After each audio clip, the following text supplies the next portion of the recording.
जिस तरह से लोगों ने आपको चुन के भेजा है, जिस काम के लिए भेजा है, वो धर्म निभाइए, लोगों की आवाज़ सुनिए, अपने मन की बात कहनी बंद करिए, लोगों की बात सुननी शुरू करिए।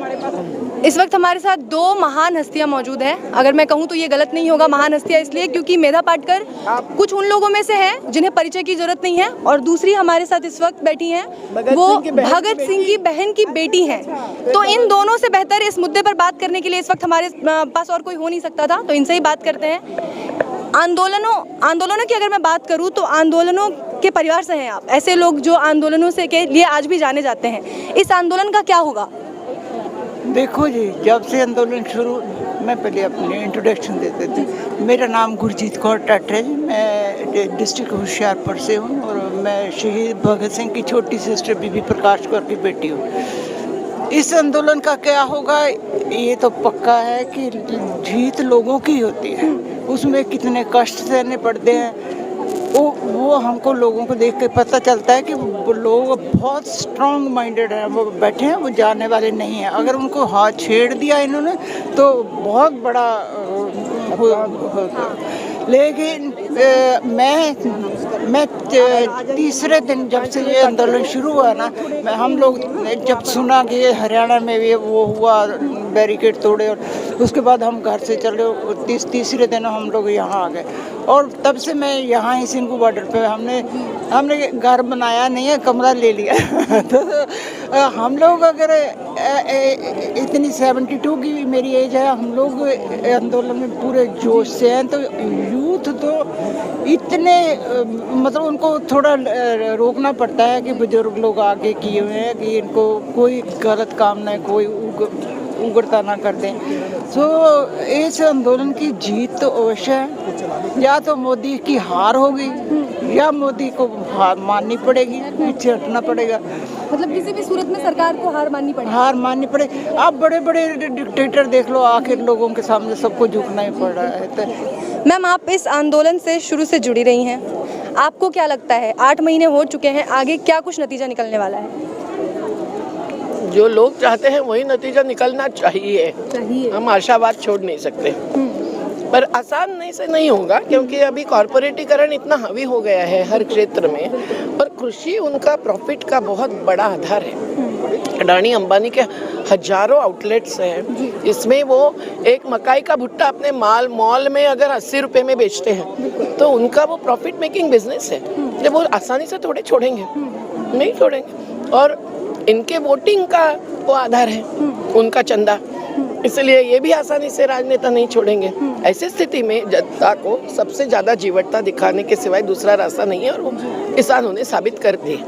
नर्मदा आंदोलन भी 36 साल चला है, तो आंदोलन जीवियों के द्वारा ही चलता है, और वो जीवन का हिस्सा हो जाता है, तो लंबा चलता है।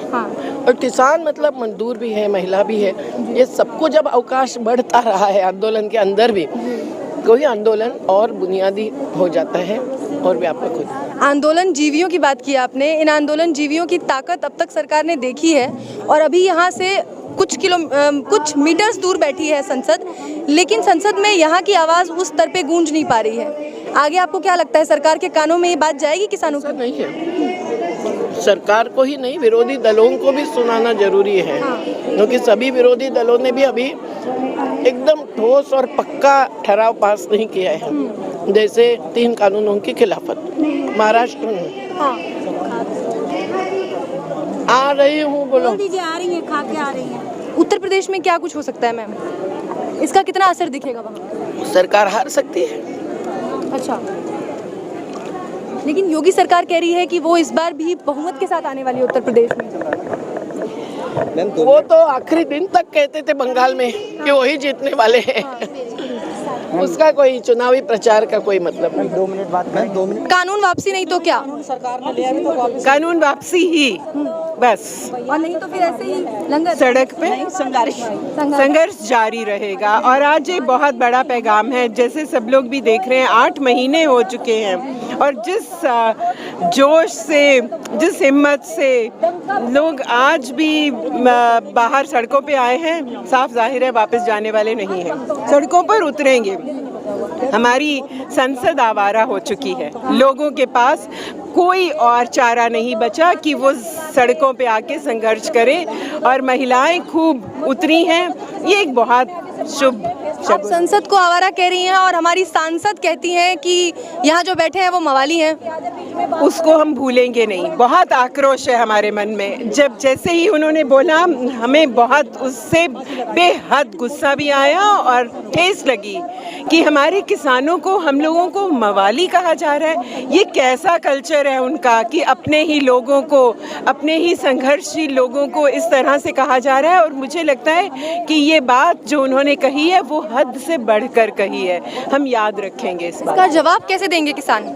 हम याद रखेंगे ये बात कि हम दिखाएंगे कि मवाली कौन है। और जिस तरह से हम लोगों के ऊपर जासूसी की जा रही है, जिस तरह से लोगों के ऊपर हर किस्म का दमन किया जा रहा है, आवाज़ें बंद करने की कोशिश की जा रही है, वो कौन कर रहा है? मवाली कौन है? कौन अपने सिर्फ बाहुबल से लोगों की आवाज़ दबाने की कोशिश कर रहा है? वो हम नहीं हैं। महिलाएं आज जब बसों से उतरी हैं, गीत गाती हुई उतरी थी। वो अपने साथ क्या लाई हैं? गीत, सिर्फ कुछ नारे। और उन लोगों को ऐसा कहा जाए कि सारी दिल्ली की पुलिस उनके ऊपर उंडेल दी जाए। 20,000 से ज़्यादा पुलिस बल जो है इस वक्त लगा हुआ है। सारी दिल्ली खड़ी कर रखी है। वो किस लिए? इससे डर गए कि महिलाएं जो हैं वो अपनी संसद करने, अपनी बात करने आज यहाँ पे पहुँची है।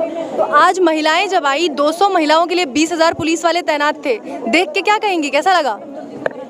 देख के तो यही कहेंगे कि जब जब मोदी डरता है पुलिस को आगे करता है, यही कहेंगे। तो हम तो डरने वाले नहीं, वो ही डर रहे हैं। उन्हें ही खतरा है किसी से कि वो सारी पुलिस लगाए हुए हैं। हम तो आए हैं, निहत्थे हैं, गीत लेके आए हैं, बोल लेके आए हैं। अगर उसी से इतना डर है कि सारी दिल्ली की पुलिस यहाँ लगा दो तो तरस उन्हीं पे आता है। यही तो सवाल है। किसान निहत्थे हैं, पिछले 8 महीनों से बैठे हैं, आगे भी पता नहीं कितने महीनों बैठना पड़े। लेकिन सरकार के पास तो एजेंसियां हैं जिसका प्रयोग वो कर रही है, आप देख सकती हैं। सरकार के पास पुलिस के जत्थे हैं। तो ऐसे में जो मुकाबला है वो बराबरी का कैसे है? नहीं, मुकाबला तो बराबरी का हो ही नहीं सकता। जो सत्ता के पास दमन है, जो उसके पास मोनोपोली है ऑफ वायलेंस, वो तो सत्ता के पास ही है। पर लोगों के पास तो कुछ भी नहीं है। लोग क्या कर सकते हैं? सिर्फ आवाज़ है। और अगर वो आवाज़ नहीं सुनेंगे तो उन्हें सुननी पड़ेगी, उन्हें सुननी पड़ेगी। चुनाव का क्या कहना चाहती हैं? लोगों की आवाज़ सुनाने का तरीका होता है चुनाव। लोकतंत्र में चाहे कितनी भी बड़ी सत्ता हो, दमनकारी हो, लेकिन चुनाव में उसे उनकी हैसियत जनता दिखा देती है। तो इस बार क्या होने वाला है उत्तर प्रदेश के चुनाव में और बाकी राज्यों के चुनाव में? ये तो लोग जब बाहर आए हैं तो उनकी एक आवाज़ है, वो एक संदेश भी दे रहे हैं जिसका फैसला चुनाव में भी होगा। सब लोग जो यहाँ पे जमा हैं, जो 8 महीने से बैठे हैं, वो क्या कहना चाह रहे हैं, इसमें तो कोई बचा नहीं है, ये साफ है। तो हम उम्मीद करते हैं कि सत्ता बदलेगी, हुकूमत बदलेगी, कुछ ऐसे लोग भी सामने आएंगे जो लोगों की बात करेंगे, जो उनकी बात सुनेंगे। आज महिलाओं की संसद से क्या संदेश देंगी आप मोदी सरकार को? मोदी सरकार को कहेंगे कि अपना जो जिस तरह से लोगों ने आपको चुन के भेजा है, जिस काम के लिए भेजा है, वो धर्म निभाइए, लोगों की आवाज़ सुनिए, अपने मन की बात कहनी बंद करिए, लोगों की बात सुननी शुरू करिए। चलिए, बहुत बहुत धन्यवाद।